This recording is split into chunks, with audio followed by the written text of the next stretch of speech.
قربانی یہ لفظ قرب سے ہے، اور قرب اردو میں بھی استعمال ہوتا ہے جس کا معنی نزدیکی ہے۔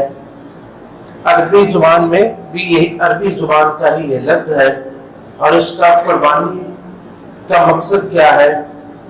ابن منظور لسان العرب میں ذکر کرتے ہیں کہ والقربان ما قرب الی اللہ تعالی عز وجل، کہ قربانی جو ہے اس عمل کو کہتے ہیں جس سے اللہ کے قریب ہوا جائے۔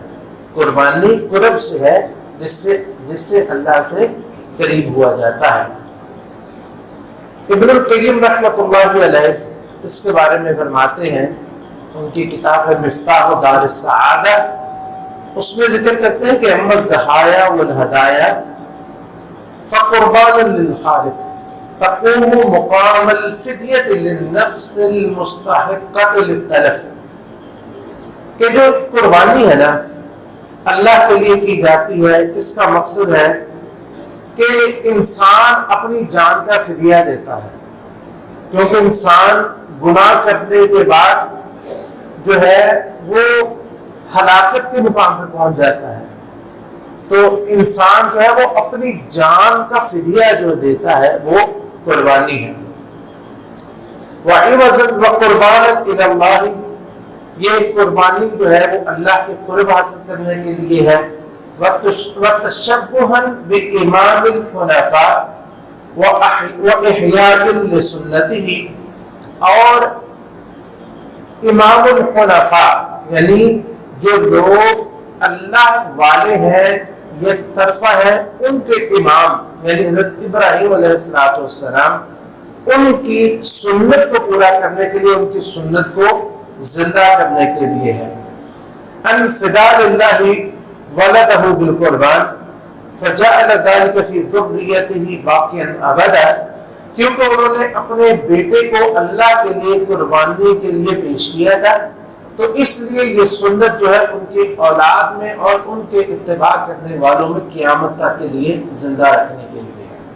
تو یہ ہے قربانی، اور یہ قربانی جو ہے ہر امت میں کسی نہ کسی شکل میں رہی ہے، اس کے شروط اس کی شکلیں مختلف ہو جاتی ہیں، لیکن قربانی ہمیشہ سے رہی ہے اور تمام مذاہب میں آج بھی موجود ہے۔ باقی مذاہب جو ہے وہ غیر اللہ کے لیے قربانی کرتے ہیں، اور اللہ کا یہ ہم پر فضل ہے کہ ہم اللہ کے لیے قربانی کرتے ہیں، جیسے کہ اللہ رب العزت نے ذکر فرمایا کہ وَلِكُلِّ أُمَّةٍ جَعَلْنَا مَنسَكًا لِيَذْكُرُوا اسْمَ اللَّهِ عَلَىٰ مَا رَزَقَهُم مِّن بَهِيمَةِ الْأَنْعَامِ فَإِلَٰهُكُمْ إِلَٰهٌ وَاحِدٌ فَلَهُ أَسْلِمُوا، کہ ہم نے ہر امت میں ایک قربانی کا طریقہ رکھا ہے، اور یہ قربانی کیا ہے؟ لِيَذْكُرُوا اسْمَ اللَّهِ عَلَىٰ مَا رَزَقَهُم مِّن بَهِيمَةِ الْأَنْعَامِ، کہ جو جانور ہم نے انہیں دیے ہیں ان پر وہ اللہ کا نام لے، تاکہ سنت کو جو اللہ کا نام ہے توحید کو ثابت کرنے کے لیے، اور توحید کے شعائر میں سے ایک جو ہے وہ اللہ کا ایک طریقہ اور توحید میں سے ایک نشانی، اس کو زندہ رکھنے کے لیے یہ قربانی کی جاتی ہے۔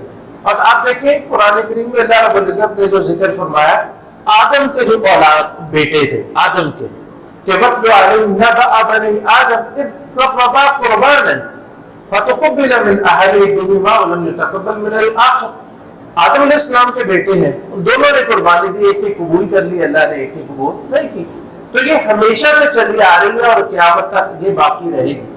اس لیے کوئی کہے کہ قربانی کی جگہ پر کسی غریب کو دے دو، مستحق کو دے دو، فلاں کو دے دو، فلاں کو دے دو، ابن قدامہ رحمۃ اللہ علیہ فرماتے ہیں کہ اس پر اجماع ہے امت کا کہ قربانی کرنا ہی افضل ہے، قربانی کرنا ہی افضل ہے، قربانی کا پیسہ صدقہ کرنا افضل نہیں ہے۔ اور اس کی وجہ ہے، لیکن نبی علیہ السلام کے عہد اور آپ کے دور سے زیادہ غربت کسی دور میں نہیں ہے، اور آپ نے اور آپ کے صحابہ سے زیادہ بھوک اور تنگی کسی نے نہیں دیکھی، لیکن اس کے باوجود آپ نے قربانی کی، اس کے باوجود آپ نے قربانی ہی کی ہے، لہذا قربانی ہی کرنی چاہیے۔ اور قربانی کرنے میں بات دوسری طرف نکل جائے گی، لیکن یہ تھوڑا سا اشارہ دے دوں کہ قربانی کرنے میں ہی غریبوں کا بھلا ہے، قربانی کرنے میں غریبوں کا ہی بھلا ہے. یہ اللہ کے لیے تو ہے لیکن اس میں غریبوں کا بھلا ہے. جن کے پاس جو ہے وہ جو دولت مند ہے یا جن کے پاس پیسہ ہے یا جو اصحاب ثروت ہے وہ تو سارا سال بکرے کا گوشت کھاتے ہیں, سارا سال گوشت کھاتے ہیں. جب ان کو دل کرے کہ ان کا جو ہے وہ موڈ ہو وہ کھاتے ہیں. لیکن کتنے غریب ایسے ہیں, میں نے خود کئیوں سے سنا ہے, وہ کہتے ہیں کہ بکرے کا گوشت ہم عید کے عید ہی کھاتے ہیں. اور دیکھیں یہ قربانی ساری غریبوں کے گرد گھومتی ہے. یہ کرتا کون ہے؟ امیر لوگ کرتے ہیں, ظاہر جس کے پاس اتنا پیسہ ہے. اب ظاہر قربانی کا جانور اس وقت جو 60-70 ہزار سے نیچے نہیں ہے یا جو حصہ بھی ڈال لے وہ بھی ڈالے گا تو اس کے پاس پیسے ہوں گے. نکال قربانی کرتا کون ہے؟ امیر. اور کھاتا کون ہے؟ امیر غریب سارے ملتے. اور وہ لوگ جن کو سارا سال گوشت دستیاب نہیں ہوتا ہے ان کو اللہ رب العزت دیتا ہے. اور یہ قربانیاں بیچنے والے کون ہوتے ہیں؟ یہ غربا ہے, مساکین ہے, پہاڑوں میں رہنے والے, دیہاتوں میں رہنے والے, گاؤں میں رہنے والے. عام طور پر یہ سارا سال جو ہے وہ جانور پالتے ہیں. اللہ تعالیٰ ان کو عید پر روٹی دے دیتا, وہ پورا سال اس پہ گزارا کرتے ہیں. تو یہ غربا کے مفاد کے لیے ہی ہے, فائدہ اس کا غربا کو ہی زیادہ ہوتا ہے. تو یہ ابراہیم ہم نے ذکر کیا سنت ابراہیمی ہے, رسول اللہ علیہ وسلم کی سنت ہے کہ اتنی تنگی کے باوجود آپ نے قربانی کی ہے, تنگیوں کے باوجود آپ نے قربانی کی ہے. اور یہ قربانی, اور بلکہ آپ نے قربانی نہ کرنے والے کو ایک طرح سے ڈانٹا بھی ہے. آپ نے فرمایا کہ من کان لہ ساعۃ ولم یضحی, جس کے پاس استطاعت ہے اس کے باوجود قربانی نہیں کرتا, فلا یقربن مصلانا, تو وہ ہمارے عیدگاہ میں بنا نماز بھی نہ پڑھے ہماری. تو یہ رخصت نہیں ہے بلکہ یہ ڈانٹنا ہے. اگر قربانی نہیں کرتے تو جاؤ یہ بھی نہ کرو کام. تو اس سے بہت سارے علماء نے قربانی کی فرضیت پہ کی دلیل کے طور پہ اس کو ذکر کیا ہے کہ نبی علیہ الصلوۃ والسلام کا یہ فرمانا جو ہے یہ قربانی کی جس کے بعد استطاعت ہے اس پر قربانی کرنا ضروری ہے. اور اسی طرح ایک بندے نے عید سے پہلے نماز, آپ نے حدیث میں آتا ہے ایک واقعہ بھی ایسا ہوا کہ ایک بندے نے عید کی نماز سے پہلے قربانی کر لی. تو آپ نے فرمایا اس کو دوبارہ کرو قربانی. اور ایک حدیث میں آتا ہے جو عید سے پہلے کرے وہ عام گوشت ہی ہے, تو وہ قربانی جو ہے وہ شخص دوبارہ کرے. تو اگر یہ ضروری نہ ہوتی تو آپ اس کو یہ نہ کہتے کہ وہ عید کے بعد وہ دوبارہ کرے. اگر ضروری نہ ہوتی قربانی تو یہ نہ کہتے کہ نماز کے بعد دوبارہ کرے, پہلے کیوں کیا. تو یہی بہتر لگتا ہے کہ قربانی جس کے پاس استطاعت اس کو کرنی ہی چاہیے, کیونکہ نبی علیہ الصلوۃ والسلام نے کسی حالت میں بھی نہیں چھوڑی. اور حتیٰ کہ اگر آپ سفر میں بھی ہیں تو اپنے سفر میں بھی قربانی کی. اس سے زیادہ عذر کون سا ہے کہ سفر میں جب جاتے ہیں تو سفر میں جو جانور ہوتے ہیں, ایک تو انسان کے پاس پیسہ نہیں ہوتا ہے, اور زکوٰۃ کے مصارف میں سے ایک مسافر بھی ہے. تو مسافر جو ہے وہ اتنا ہو جاتا ہے کہ اس کے پاس سفر میں کئی دفعہ پیسہ بھی بالکل ختم ہو جاتا ہے, اس کو زکوٰۃ بھی دینی پڑ جاتی. لیکن اس حالت میں بھی, سفر میں بھی نبی کریم صلی اللہ علیہ وسلم نے قربانی کی ہے. جیسے کہ عبداللہ بن عباس رضی اللہ تعالیٰ عنہما بیان کرتے ہیں کہ کننا مع رسول اللہ صلی اللہ علیہ وسلم فی سفر فحضر الاضحیٰ فاشترکنا فی البقرۃ سبع وفی البعیر. عائشہ کہ ایک دم نبی علیہ الصلوۃ والسلام کے ساتھ ہم سفر میں تھے, قربانی کا وقت آ گیا, آپ نے گائے میں 7 اسے ڈالے اور اونٹ میں 10. وہ آگے انشاءاللہ اس کی تفصیل جو ہے وہ آئے گی. تو قربانی جو ہے بہرحال کرنی چاہیے, اور اس میں اصل چیز جو ہے وہ نیت ہے. لوگوں کو دکھلانا مقصود نہیں ہے بلکہ نیت, کیونکہ اللہ کو لن ینال اللہ لحومها ولا دماغها ولکن ینالہ التقوی منکم. اللہ کو نہ گوشت پہنچتا ہے, نہ خون پہنچتا ہے, نہ چمڑے, کچھ بھی نہیں. اللہ تقوی دیکھتا ہے, اس لیے قربانی کرنی چاہیے اللہ کے لیے. تو یہ تو ہو گیا قربانی کی اہمیت.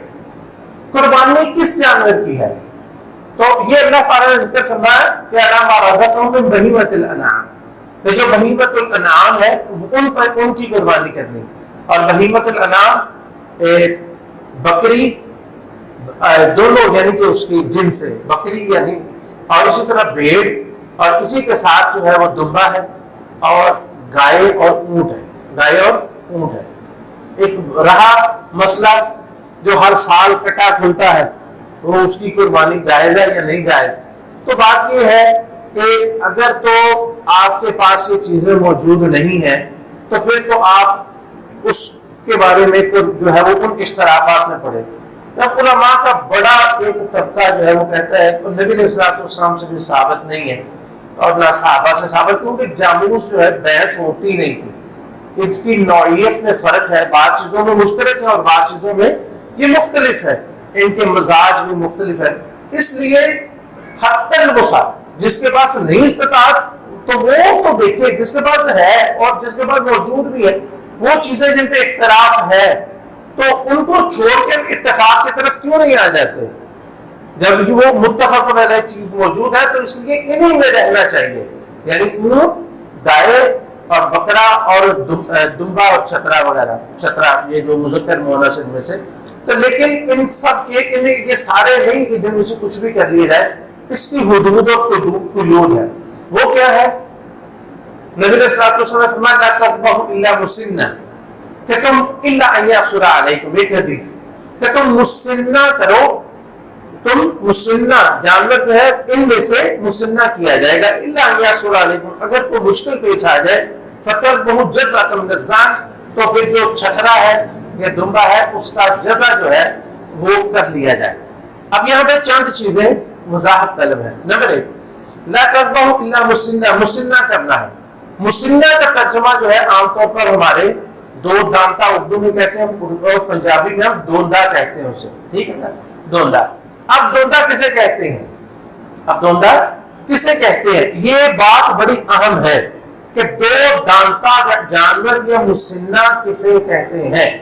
مسنہ اس جانور کو کہتے ہیں جس کے دودھ کے 2 دانت گر جائیں.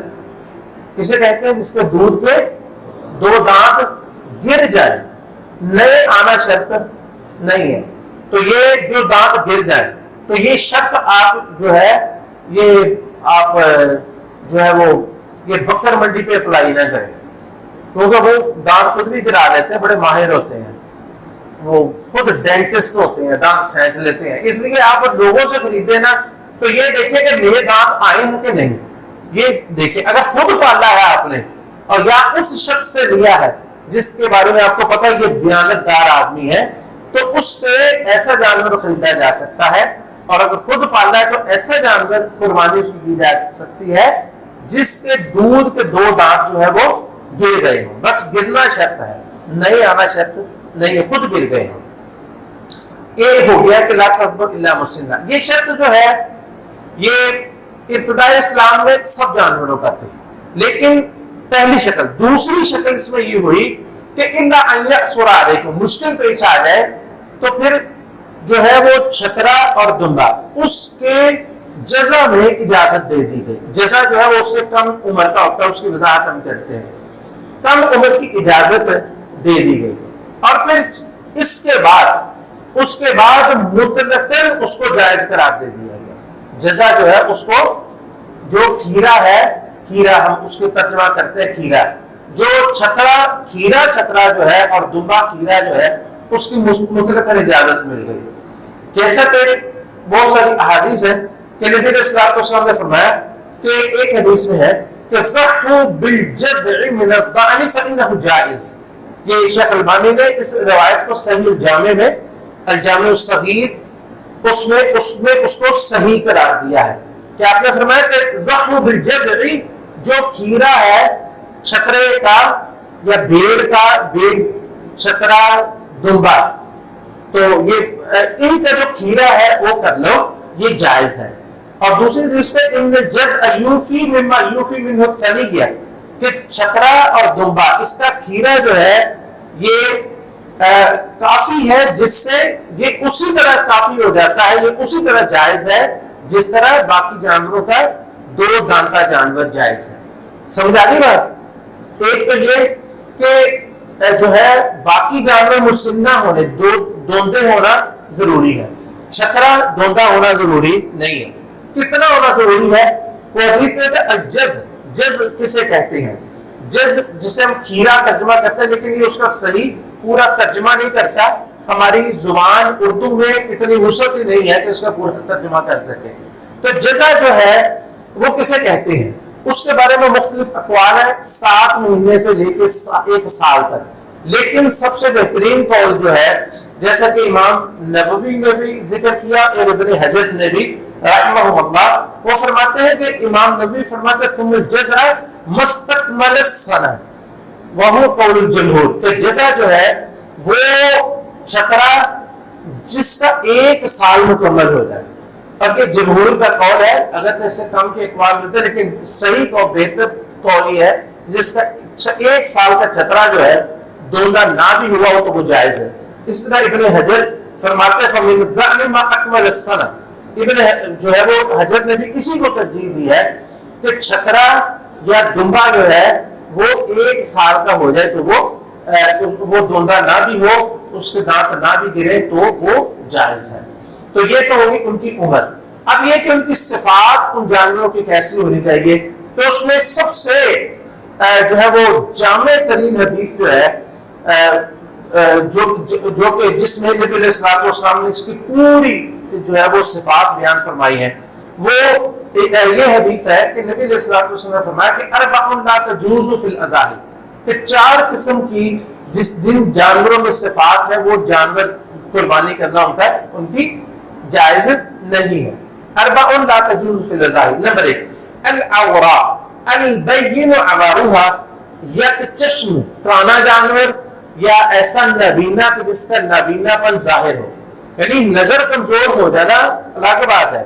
نظر کمزور جس طرح انسانوں کی ہوتی ہے اسی جانوروں کی بھی ہو جاتی ہے، تو یہ کوئی جو ہے وہ عیب نہیں ہے. لیکن اس قدر اس کی نظر یا ایسا کہ اس کو نظر نہ آئے، پٹھے سامنے ڈالے اس کو پتہ ہی نہیں، رستے کا اس کو سمجھ نہیں آتی. البین عوارها، جس کا کانا پن ہے، جس کا نابینا پن جو ہے وہ اس سے بھی آگے ہے، نابینا پن تو بالکل ظاہر ہو. نمبر 2 المریضہ البین مرضها، ایسا بیمار جانور جس کی بیماری جو ہے بالکل واضح ہو. جیسے تو بہت ساری بیماریاں آپ جو آج کل جو ہے وہ جانور موجود ہوتی ہیں تو شکل سے نظر آئے، نہ وہ کچھ کھاتا ہے نہ پیتا ہے، منہ سے جو اس کے وہ تھوک نکلتا ہے، جو ایسا یعنی ایسا مرض کہ وہ واضح طور پہ پتہ چلے کہ یہ مرض جو ہے یہ مریض ہے. ویسے چھوٹا موٹا مرض جو جیسے جو بخار ہو جانا یا کوئی ایسا کو ہو جانا، بکرے کو بعض دفعہ کھانسی شروع ہو جاتی ہے، بعض دفعہ بخار، تو یہ چھوٹے موٹے مرض نہیں. البین مرضها، جس کا مرض جو بالکل واضح ہو. الارجا بین ضلعها، ایسا لنگڑا کہ جس کا لنگڑا پن بالکل ظاہر ہو. والکثیر اللہ تعالیٰ کی ایسا برا جانور، ایسا لاغر جانور، والکثیر ایسا لاغر جانور اللہ لاتن کی جس کے ہڈیوں میں گودا باقی نہ رہے، ایسا بوڑھا اور لاغر جانور جس کے ہڈیوں میں گودا باقی نہ رہے. تو یہ دیکھیں یہ 4 چیزیں نبی علیہ الصلوۃ والسلام نے ذکر فرمائی ہیں. اب ان میں سمجھنے کی بات یہ ہے کہ یہ 4 حد ہیں، جو اس سے زیادہ ہے وہ تو بلاولا منع ہے. مثلا لنگڑے کے بارے میں آتا ہے، ایک جانور اس کی ٹانگ ہی نہیں ہے، وہ اس سے بھی زیادہ بدتر ہے، زیادہ عیب ہے، بڑا عیب ہے. تو اسی طرح جو ہے وہ یعنی کہ جو اس سے زیادہ جو ہے وہ عیوب ہے وہ تو بالاولا منع ہے. جو اس سے کم تر عیوب ہے وہ جو ہے وہ جائز ہے. جیسے میں نے ذکر کیا تو چھوٹا موٹا جیسے بخار ہو جائے یا جو ہے وہ پاؤں میں چوٹ لگی ہے لیکن وہ چل سکتا ہے آسانی سے، تو اس میں اس کا لنگڑا پن جو ہے وہ لنگڑا پن نہیں ہے، چلنے میں تھوڑی سی چاٹ میں لڑکھڑاہٹ ہونا یہ الگ بات ہے، لیکن ایک بالکل لنگڑا پن ہو جانا یہ وہ جو ہے وہ عیب ہے. تو اسی طرح بڑے عمر کا جانور ہو جائے لیکن صحت مند ہے تو وہ جائز ہے. تو جو اس سے کم تر امراض ہے وہ اس سے کم تر عیوب ہے وہ جائز ہے، اور جو زیادہ ہے وہ نہیں. اور ایک اور چیز، یہ 4 عیوب ذکر کیے. ایک حدیث میں آتا ہے حضرت علی رضی اللہ تعالی عنہ سے، ان سے کسی نے پوچھا فمکسورۃ القرن، جس کا سینگ ٹوٹا ہوا ہو، جس کا سینگ ٹوٹا ہوا ہو، تو فرماتے ہیں رضی اللہ تعالیٰ عنہ کہ لا بأس، سینگ ٹوٹا ہو تو اس میں کوئی حرج نہیں ہے. امرنا رسول اللہ صلی اللہ علیہ وسلم ان نستشرف العین والوزن، کہ کہ نبی علیہ الصلوۃ والسلام نے ہمیں حکم دیا ہے کہ ہم کان اور آنکھ ان کو غور سے دیکھ لیں، کان اور آنکھ جو ہے ان کو غور سے دیکھ لیں۔ اب آنکھ تو ہو گیا، اس میں ایک چیز اور آ گئی، وہ ہے کان۔ کان کا جو بڑا عیب ہے، مثلا زیادہ کٹا ہوا، بعض کان ہوتے ہیں اس میں نا سائڈ پہ معمولی سا وہ نشان ہوتا ہے، وہ تقریباً سب کے ہوتا ہے، تو اس میں انشاءاللہ کوئی حرج نہیں ہے۔ تو اگر کان میں زیادہ حرج ہے، زیادہ ہے، وہ اس میں عیب نظر آتا ہے، تو ایسا جانور جو ہے وہ بھی کان کا بڑا جو کوئی عیب ہو تو وہ بھی اس سے بھی احتراز بھی کرنا چاہیے۔ چھوٹا موٹا کان کے اندر عیب ہو نا تو انشاءاللہ اس میں کوئی حرج نہیں ہے۔ تو یہ آنکھ، کان اور یہ باقی جو ہم نے ذکر کیے ہیں ان کا جو ہے وہ خیال کرنا چاہیے۔ باقی ایک سوال ہے خصی جانور کے بارے میں، بعض لوگ کہتے ہیں کہ وہ جائز نہیں ہے، تو نبی علیہ الصلوۃ والسلام سے جائز سے ثابت ہے، جیسا کہ ابن ماجہ کی صحیح روایت ہے کہ رسول اللہ صلی اللہ علیہ وسلم کے بارے میں ابو ہریرہ رضی اللہ تعالیٰ عنہ روایت کرتے ہیں کان اذا اراد ان یضحی اشترى کبشین عظیمین سمینین اقرنین املحین موجوعین، کہ نبی علیہ الصلوۃ والسلام نے جب قربانی کا ارادہ فرماتے تو ایک ایسے وہ ایسے چھترے مینڈے خریدتے، بیڑے خریدتے جو بڑے ہوتے، سمینین موٹے تازے، قدمے بھی بڑے، موٹے تازے بھی، اقرنین سینگوں والے، املحین ان کی آنکھیں جو ہے وہ سیاہی والی ہوتی ہیں، املحین جیسے جو ہے وہ آنکھیں جو ہے ان کے گرد سیاہ ہوتے، موجوعین وہ خصی ہوتے، خصی بھی آپ نے جانور کیے ہیں۔ جو نبی علیہ الصلوۃ والسلام نے اگر کسی کو ایسا چھترا مل جائے نا وہ ضرور کرے، مثلا اس میں کون کون سی صفات جو نبی علیہ الصلوۃ والسلام نے کیا ہے، حدیث میں آتا ہے کہ تو سینگوں والا تھا، یہ ظروفی سوال دیکھتا تھا وہ سیاہی میں، یعنی کان جو آنکھیں ہیں وہ ہلکے، یہاں سے کالے، یأکل فی السواد اس کا منہ جہاں سے کھاتا وہ بھی کالا، یمشی فی السواد وہ چلتا تھا تو پاؤں بھی اس کے چاروں پاؤں جو ہے وہ کالے۔ اگر اس طرح کا چھترا کسی کو ملے اور اقرنین سینگوں والا تو وہ ضرور لے، وہ ضرور لے۔ یہ جو ہے نبی علیہ الصلوۃ والسلام اس کو پسند فرماتے تھے۔ باقی کے جانور جو ہے قربانی وہ جو ہے وہ کتنے لوگوں کی طرف سے کافی ہو سکتی ہے؟ دیکھیں اگر ایک گھر میں ایک گھر ہے اور ان کا کھانا پینا ایک جگہ پہ ہے، مثلا ایک آدمی ہے اس کے جو ہے وہ 3-4 بیٹے ہیں، وہ الگ الگ ملازمتیں کرتے ہیں، الگ الگ کام کرتے ہیں اور گھر میں بالکل اکٹھے ہیں، مل کے گھر کا خرچہ چلاتے ملتے چلتے، ہانڈی روٹی خاص طور پر جو سب سے بڑی اہمیت ہوتی ہے وہ ان کی ایک جگہ پہ ہے، تو ان کی طرف سے ایک ہی قربانی کافی ہو جائے گی۔ لیکن وہ الگ الگ جگہ ہے، یعنی کہ رہتے ایک ہی گھر میں ہیں لیکن سب اپنا کماتے اور اپنا کھاتے ہیں، تو اگر ان کے اندر استطاعت ہے تو وہ اپنی اپنی قربانی کریں گے۔ قربانی جو ہے وہ ایک بھی کافی ہے، ایک ہی کافی ہے۔ اگر کوئی زیادہ کرنا چاہے تو اس میں یہ نہیں ہے کہ بچوں کے کہنے پر یا ہمسایوں کو دکھانے کے لیے یا لوگ کنجوس نہ کہیں، جیسے کہ ابو ہریرہ رضی اللہ تعالیٰ عنہ یہ جی ابھی شاید ایک بکری لے کے آئے، مالدار آدمی تھے جس وقت لے کے آئے، تو گھر والے کہنے لگے وہ انا ہماری طرف سے، آپ نے فرمایا وہ انکم تمہاری طرف سے بھی یہی کافی ہے۔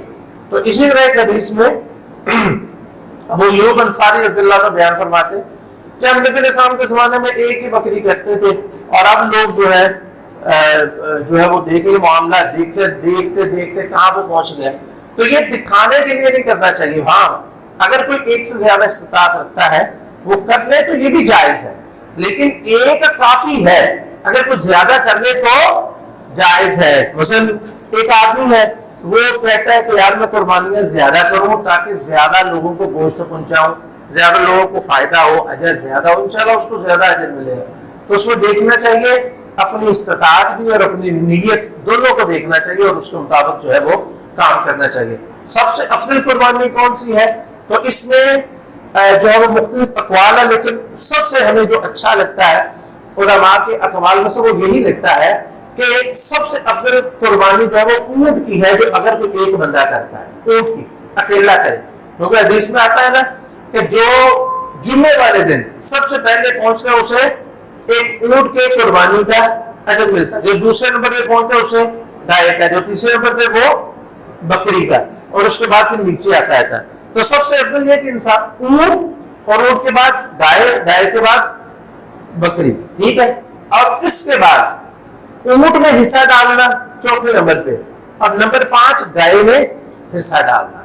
یہ اس طرح یہ ترتیب کے ساتھ ہے. تو جیسے, لیکن اصل بات یہ کہ انسان اللہ تعالیٰ کیا دیکھتا ہے, بولا کہ یہ نالو تقوی منکم, ہو سکتا ہے کہ بندہ 20 اونٹ کر لے, 50 100 اونٹ کر لے, اس کے مقابلے میں ایک بندہ ہے وہ اونٹ میں ایک حصہ ڈال لے, اللہ کو اس کی قربانی پسند آ جائے, ہو سکتا ہے. لیکن اصل چیز وہ ہے وہ تقوی ہے, استطاعت ہے, تقوی ہے. اور کبھی ایک بندہ 1 لاکھ روپے خرچ کر کے بھی وہاں تک نہیں پہنچ سکتا جہاں پر ایک شخص 100 روپے خرچ کر کے پہنچ جاتا ہے, کیونکہ دونوں کی استطاعت میں فرق ہوتا ہے اور دونوں کی نیتوں میں فرق ہوتا ہے. اصل یہ چیز دیکھنی چاہیے. تو بہرحال یہ تو اس وقت ہے جب انسان کے پاس سب جو ہے وہ آپشنز موجود تو سے, لیکن کسی کو بھی اختیار کر لے, اس میں کوئی حرج نہیں ہے. اب یہ کہ ہم نے تھوڑا سا اشارہ کیا تھا حصے ڈالنے کا. حصہ جو ہے وہ کتنے حصے ہو سکتے ہیں, یہ دیکھیں ہم نے ابھی حدیث ذکر کی کہ نبی علیہ الصلوۃ والسلام نے سفر میں جو ہے وہ گائے کے 7 حصے ڈلوایا اور اونٹ کے 10. جو قربانی حج کے موقع پر کی جاتی ہے اس میں اونٹ میں بھی 7 ہے اور گائے میں بھی 7 ہے, اور جو عام قربانی ہے اس میں اونٹ کے 10 ہے اور گائے کے 7. لیکن یہاں پر ایک بات بڑی اہم ہے سمجھنے والی. بعض لوگ سمجھتے ہیں کہ گائے اور اونٹ کے 7 حصے یا 10 حصے کرنا ضروری ہے. ایسا نہیں ہے. اگر کوئی شخص اکیلا اونٹ کر لیتا ہے تو یہ سب سے افضل ہے. اکیلا گائے کرتا ہے تو یہ بھی بہتر ہے. 2 لوگ مل کر گائے کر لیں گے, 2 لوگ مل کر اونٹ کر لیں گے, یہ بھی ٹھیک ہے. 3 مل جائے, 4 مل جائے, سب یہ حد اعلیٰ ہے. سب سے زیادہ یعنی کہ جسے کہتے ہیں کہ اس سے زیادہ شریک نہیں ہو سکتے. گائے میں 7 سے زیادہ شریک نہیں ہو سکتے اور اونٹ میں 10 سے زیادہ شریک نہیں ہو سکتے. کم جتنے مرضی ہو, کم جتنے مرضی ہو, 1 ہے, 2 ہے, 2 ہے, 3 کر لے تو یہ جو ہے وہ سارے جو ہے وہ جائز ہے. تو باقی ایک چیز آخر میں, قربانی کے دن کون کون سے ہیں, قربانی کب کرنی چاہیے, قربانی کب کرنی چاہیے. یہاں پر ایک مسئلہ جو ہے وہ دیکھیں, ایک ہے جواز اور ایک ہے افضل. ایک ہے جواز اور ایک ہے افضل. افضل قربانی کب ہے؟ افضل قربانی جو ہے وہ پہلے دن کی قربانی ہے. اس کی وجوہات, نمبر 1 یہ نبی علیہ الصلوۃ والسلام کی سنت ہے, آپ نے ہمیشہ پہلے دن قربانی کی. نمبر 2 نبی علیہ الصلوۃ والسلام نے فرمایا کہ اللہ کو سب سے زیادہ اعمال جو ہے وہ عشرہ ذی الحجہ کے پسند ہے, اور یہ پہلا دن جو ہے کہ عشرہ ذی الحجہ میں آتا ہے. جو ذی الحجہ کے 10 دن ہے یہ پہلا دن اس میں آتا ہے. نمبر 3 نبی علیہ الصلوۃ والسلام نے فرمایا کہ افضل الایام عند اللہ یوم النحر ثم یوم القر. اللہ کے سب سے بہترین دن جو ہے وہ یوم النحر ہے. پہلا دن یوم النحر ہوتا ہے اور اگلا دن یوم القر ہے, جس دن حاجی جو ہے وہ, دوسرا دن جو ہے جس دن حاجی جو ہے وہ اپنے خیموں میں بیٹھ جاتے ہیں جا کے. تو سب سے افضل قربانی کس دن کی ہے؟ پہلے دن کی. نبی صلی اللہ علیہ وسلم نے پہلے دن کی. رہا جواز کا مسئلہ ہے, جواز جو ہے وہ قربانی کا وہ پہلا دن اور اس کے بعد ایام تشریق جو ہے وہ بھی ان میں بھی جائز ہے, ان میں بھی جائز ہے. یعنی پہلا دن 10 ذی الحجہ, اس کے بعد 11 12 13 ذی الحجہ, یعنی یہ جو ٹوٹل یہ 4 دن بنتے ہیں. ان باقی تینوں دنوں میں بھی کرنا جائز ہے. نبی علیہ الصلوۃ والسلام سے جو ہے وہ احادیث ثابت ہے کہ آپ نے فرمایا کہ کل ایام التشریق ذبح, جو ایام تشریق سارے ہیں جو ہے ان میں ذبح کرنا جو ہے وہ ذبح کے ایام ہی ہے.